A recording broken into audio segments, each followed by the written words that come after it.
done. It is absolutely 110% done. This started 3 years ago. I wanted the classic look of a 78 Trans Am, but I also wanted a monster truck. But I didn't want to just do this thing up where you chop a frame and throw a body on top of it. I wanted it to be high quality, real nice.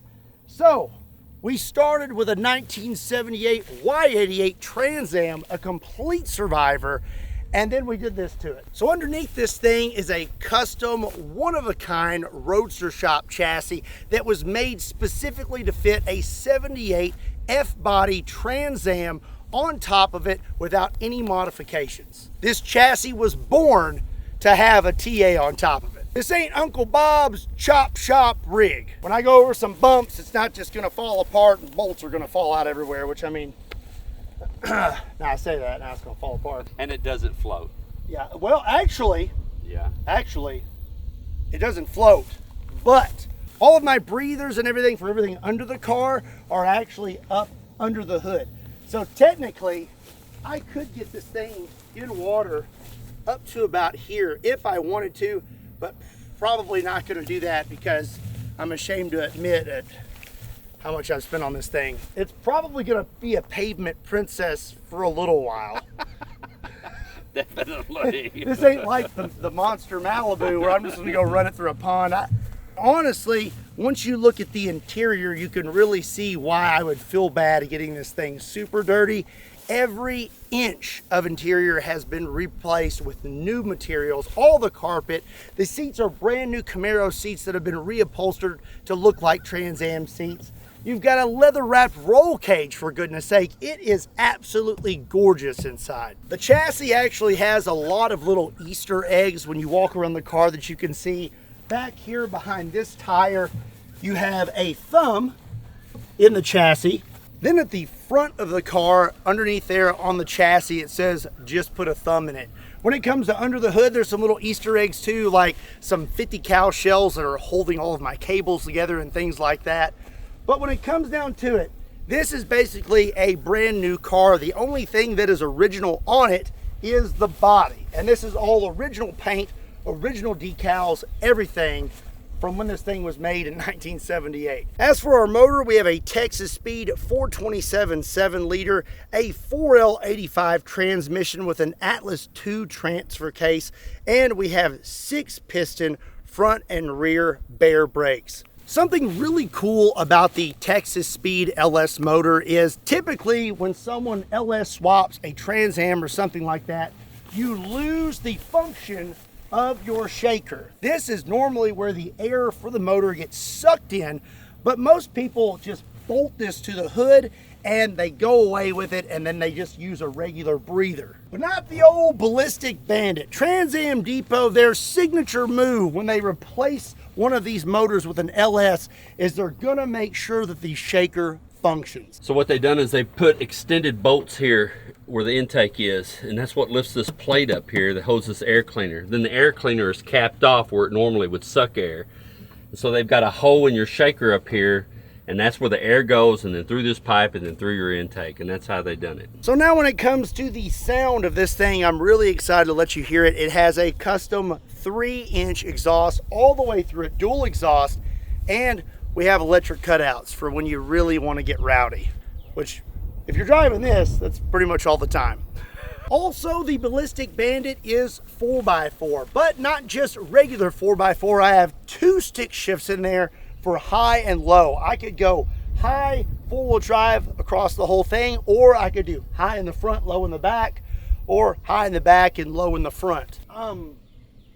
I don't know. I'm having a hard time remembering everything that's been done to this car. It's a lot. It is. It's a whole lot. It's definitely set up for off-roading and some jumping too. Yeah, I mean, this is basically a Baja truck that is a Trans Am. These coils, I have so much play in these coils, and right now they're set about halfway. We could lift this thing even higher, but right now it's at the perfect setting where I've got some cushion and I can turn my wheels without having any rub. So your wheels on a car are very important because it really sets it off. Well, I wanted something that was like a truck wheel, but also similar to an original Trans Am wheel. Well, these are American Force Bandits. They actually look like a honeycomb wheel, but it's a truck wheel. But they came all chrome, and I thought, well, it'd be really cool if we could get all of this painted gold like the original wheels, and then keep that chrome lip, because normally on a Trans Am wheel it is gold and you've got a thin lip. That's right. Now we've got gold honeycomb with a big extended lip, and these are 20-inch wheels, and we have 37-inch tires that are 13.5 inches wide. And for the four-wheel drive, you also have to manually lock your hubs up here up front. And they painted those gold also. Yeah, it looks good. Man, they did a great job, I'm telling you. I mean, it's so detailed, and you just keep finding stuff the more you look at it. You know, it just comes out at you. It's like, yeah, it's a lot to take in. It's a lot to take in. I mean, this was literally delivered just a few days ago. Trans Am Depot delivered it. That's where this whole thing started, was with Trans Am Depot in Tallahassee, Florida. They are the ones who have put this thing together and slaved over it and listened to me complaining over the last 3 years, just like, hey, where's my car? And they finally got it done. Honestly, it's hard to believe that it's even here. This seems like a dream, or they're about to pull the plug on the simulation. I know what y'all want to hear though. I gotta start it.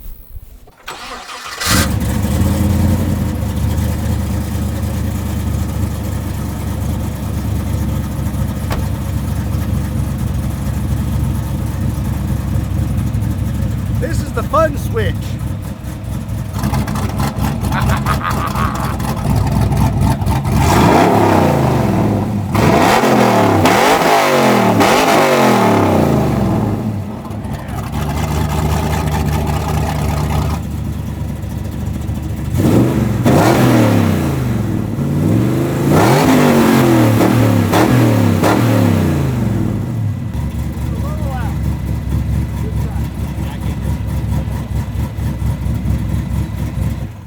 Sounds really, really good.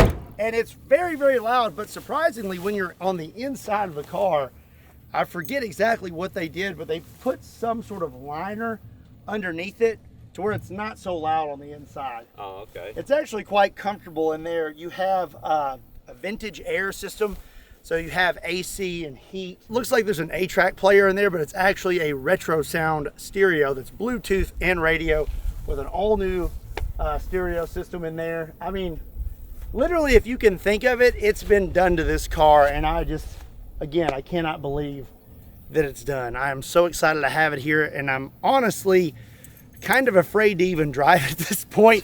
It's taking so long to get it that it's like, yeah, I just want to stare at it and not accidentally break it, because I'm kind of prone to that. Yeah, it's beautiful on the inside. They made it comfy like a brand new car in there. Mm-hmm. Yeah. I was going for, you know, on the outside, you've got this big, crazy looking modified vehicle. Yeah. But when you're on the inside of the car, you still got that classic Trans Am feel. Oh, yeah.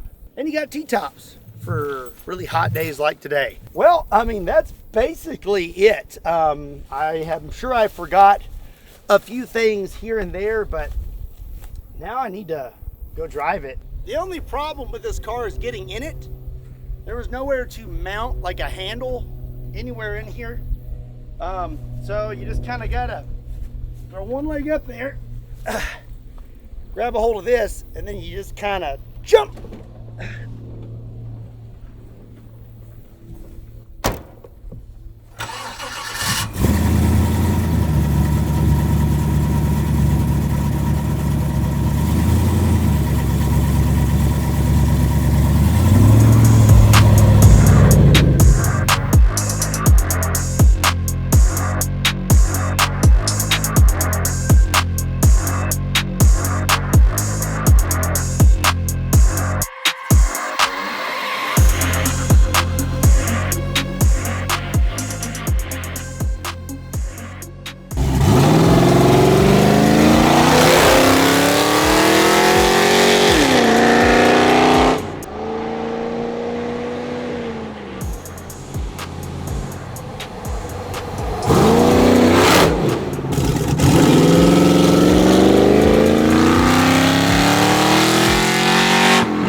comment down below.